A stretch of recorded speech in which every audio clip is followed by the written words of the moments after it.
Vaksinasi gratis dimulai Januari 2021. Epidemiolog tegaskan adanya vaksin bukan berarti pandemi berakhir.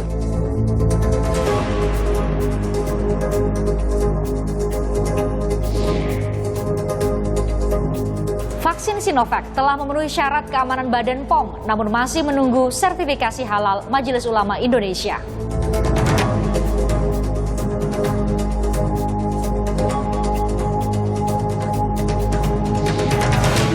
Selain vaksin Sinovac, pemerintah melalui Menteri Kesehatan telah menyetujui 5 jenis vaksin lainnya dari sejumlah negara.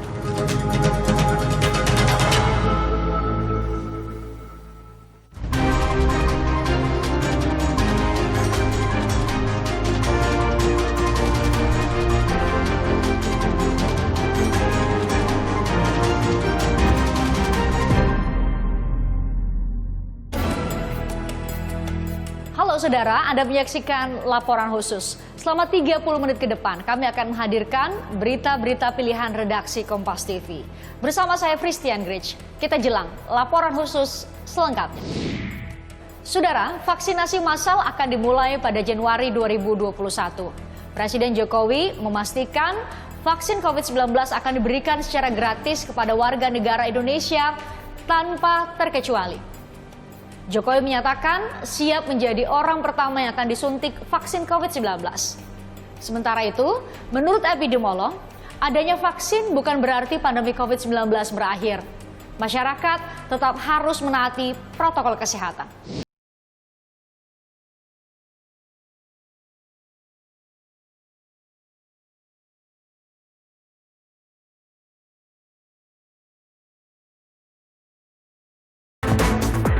Kasus positif COVID-19 di Indonesia terus bertambah setiap harinya. Berbagai upaya dilakukan demi memutus penyebaran virus corona di tanah air, salah satunya dengan opsi vaksin COVID-19. Presiden Joko Widodo memastikan vaksin COVID-19 diberikan secara gratis untuk warga negara Indonesia tanpa terkecuali. Jokowi siap menjadi orang pertama yang akan disuntik vaksin COVID-19 untuk memberikan rasa percaya kepada masyarakat. Jadi, setelah menerima banyak masukan dari masyarakat dan setelah melakukan kalkulasi ulang, melakukan perhitungan ulang mengenai keuangan negara, dapat saya sampaikan bahwa vaksin COVID-19 untuk masyarakat adalah gratis. Sekali lagi, gratis, tidak dikenakan biaya sama sekali.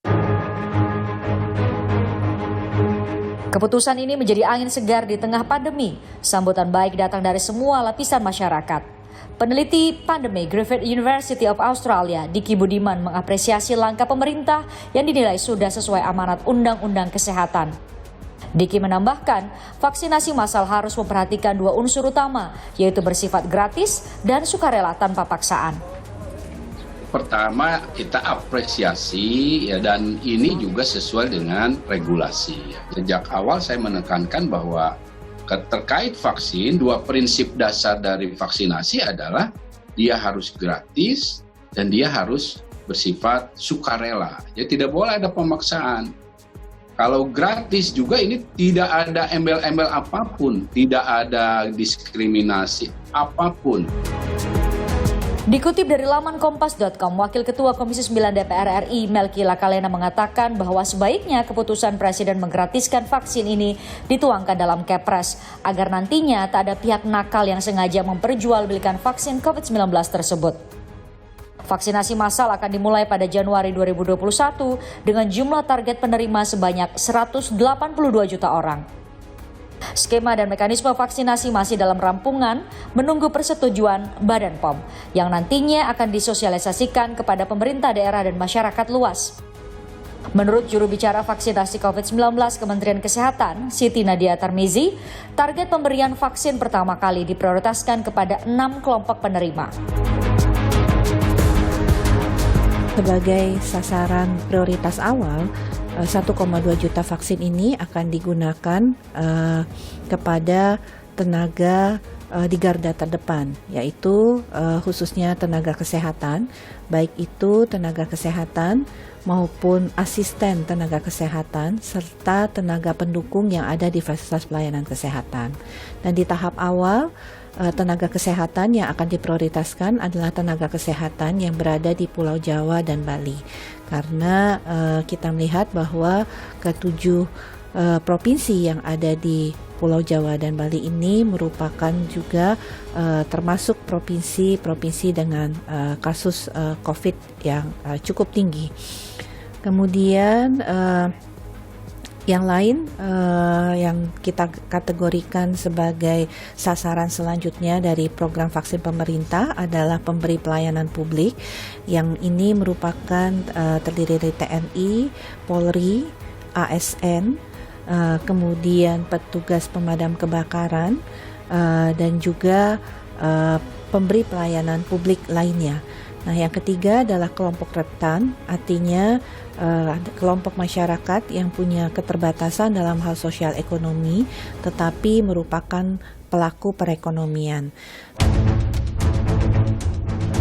Sementara itu, Litbang Kompas melakukan jajak pendapat mengenai kesediaan masyarakat terhadap vaksinasi massal. Hasilnya, sebanyak 38% responden ingin secepatnya divaksin, 17% ingin divaksin namun tidak saat ini, 16% kurang berminat, 7% sangat tidak berminat, dan 22% responden masih ragu-ragu untuk divaksin. Dilansir dari laman kompas.com, juru bicara vaksinasi COVID-19 Kementerian Kesehatan Siti Nadia Tarmizi menegaskan komitmen pemerintah dalam hal kesiapan fasilitas pelayanan kesehatan, tim medis, serta sarana pendukung lainnya sebagai upaya mendukung vaksinasi massal dan menumbuhkan rasa kepercayaan masyarakat terhadap kebijakan vaksinasi. Kesiapan rumah sakit menjadi sorotan dalam rencana vaksinasi massal. Salah satu rumah sakit di Jakarta pun menggelar simulasi vaksinasi COVID-19. Bahkan, RSPI Sulianti Saroso sudah membentuk panitia persiapan vaksinasi dan menyiapkan 375 tenaga kesehatan yang masuk dalam kriteria vaksinasi massal. Di sisi lain, peneliti pandemi Griffith University of Australia, Diki Budiman, meminta pemerintah tak terburu-buru dalam mengambil keputusan untuk kebijakan vaksinasi massal. Diki menjelaskan, adanya vaksin bukan berarti pandemi COVID-19 berakhir. Upaya vaksinasi ini adalah salah satu solusi yang melengkapi strategi kita keluar dari situasi pandemi. Apa yang dilengkapi itu ya, strategi 3T, 3M itu yang tentu saja dalam sampai data epidemiologi sampai saat ini 3T 3M kita ya belum memadai. Jangankan optimal, belum memadai ya, belum memadai. Nah, strategi vaksinasi yang ada ini akan melengkapi strategi itu, dan itu memerlukan kombinasi nanti sebagaimana kita ketahui juga. Saya ingatkan kembali pada semua pihak, sampai saat ini belum ada pandemi yang selesai dengan vaksinasi.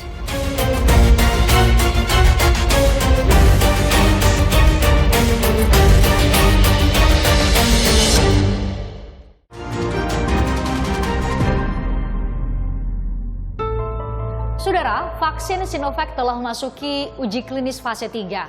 Kepala Badan POM mengklaim vaksin tersebut telah memenuhi syarat di sejumlah aspek yang Badan POM tetapkan. Sementara itu, Sekretaris Komisi Fatwa Majelis Ulama Indonesia menyatakan apabila vaksin tersebut hanya memenuhi aspek keamanan, maka aspek kedaruratan menjadi faktor yang mempengaruhi haram atau halalnya vaksin COVID-19.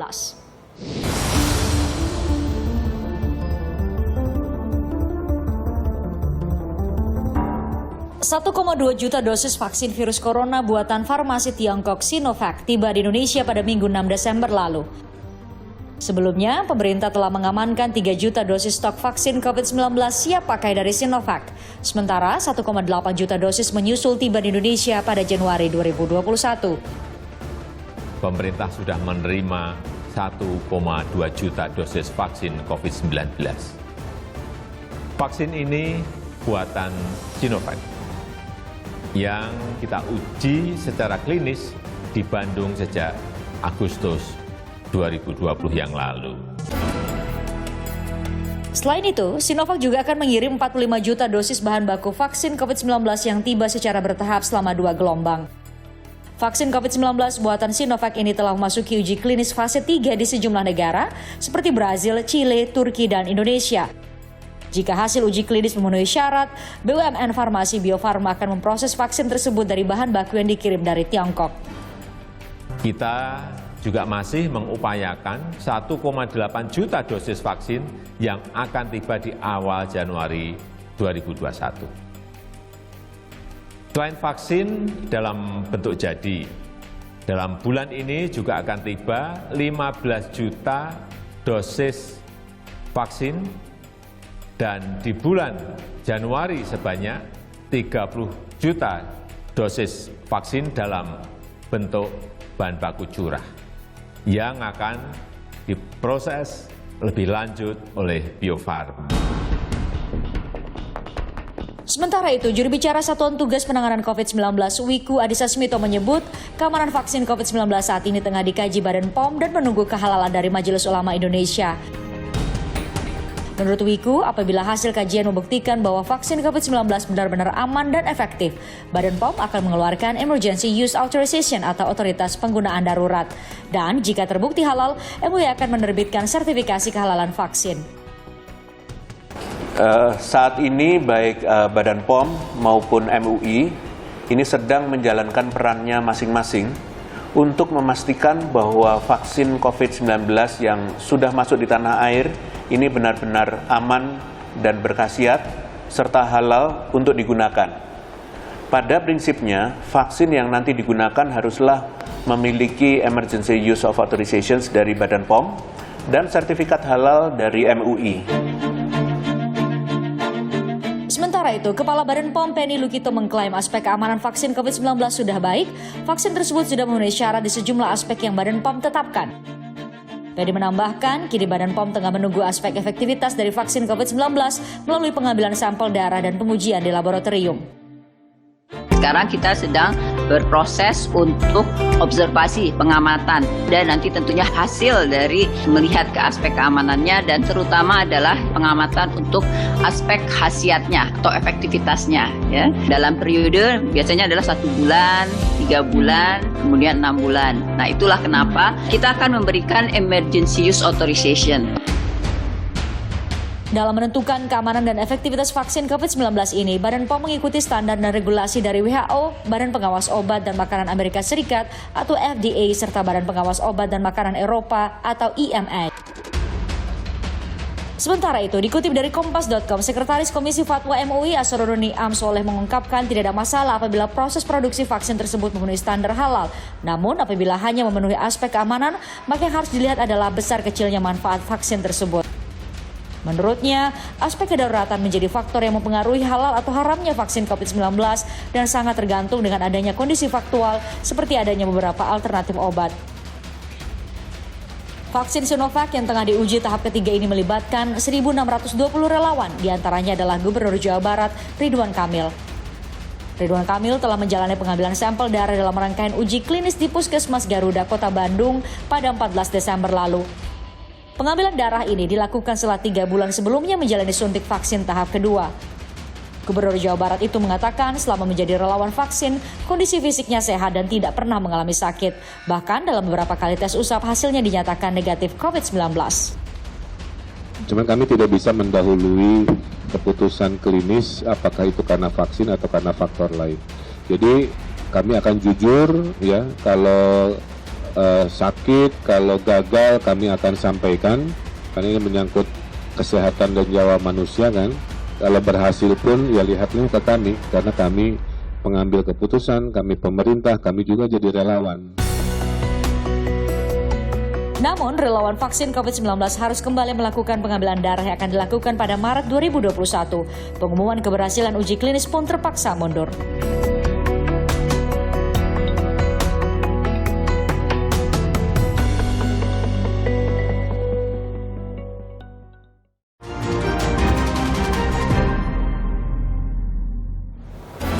Saudara, tak hanya vaksin Sinovac, pemerintah melalui Menteri Kesehatan telah menyetujui 5 jenis vaksin lainnya dari sejumlah negara.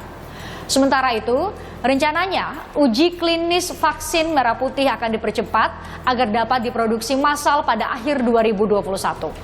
Vaksin COVID-19 buatan dalam negeri tersebut menghabiskan biaya penelitian hingga miliaran rupiah. Pemerintah tengah mempersiapkan vaksin merah putih buatan dalam negeri yang nantinya diberikan untuk warga Indonesia. Menteri Riset dan Teknologi, Kepala Badan Riset dan Inovasi Nasional Bambang Brojonegoro menyebutkan dibutuhkan sekitar 360 juta dosis vaksin untuk mencapai kekebalan kelompok atau herd immunity terhadap COVID-19.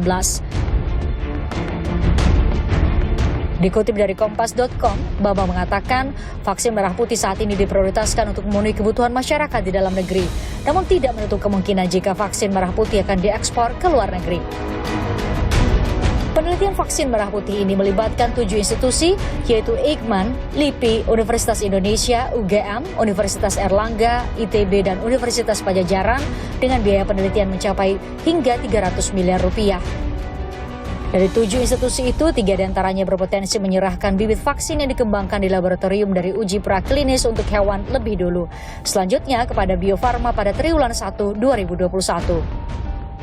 Dari yang berkembang, 3 kami perhatikan perkembangannya yang paling cepat dibanding yang lain, yaitu dari Lembaga Eijkman, dari Universitas Indonesia, serta dari Universitas Erlangga.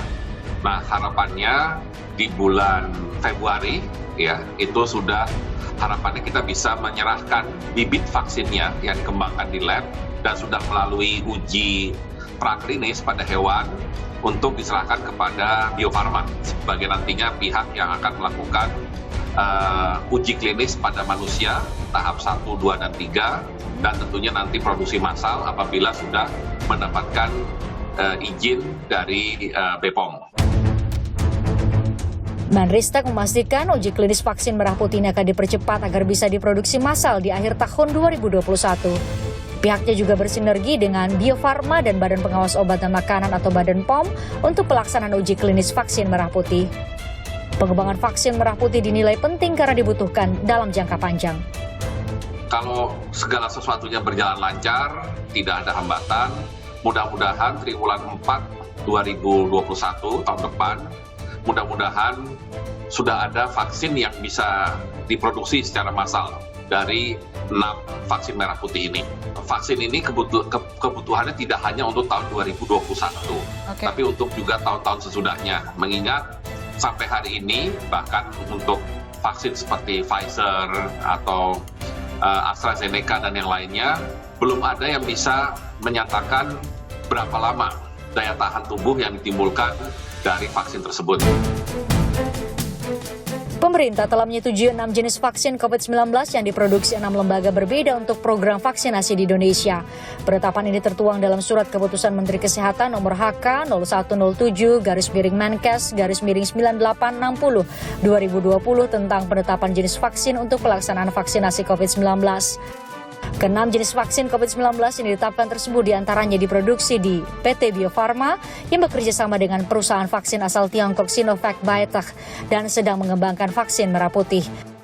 AstraZeneca yang memiliki keefektifan rata-rata 70%, Sinopharm yang sudah disuntikan ke hampir 1 juta orang di Tiongkok dengan penggunaan izin darurat, Moderna diklaim memiliki 94,5% tingkat keefektifan, Pfizer Inc. and BioNTech diklaim 95% efektif pada virus corona. Sinovac Biotech yang memakai versi non-infeksi dari virus corona untuk memicu respon imun. Dari 6 vaksin yang disetujui pemerintah, baru vaksin Sinovac yang telah tiba di Indonesia dengan target vaksinasi massal pada Januari 2021. Saudara terus saksikan berita-berita pilihan redaksi Kompas TV tiap Selasa malam dalam laporan khusus hanya di Kompas TV, independen terpercaya. Saya Christian Grich, terima kasih. Sampai jumpa.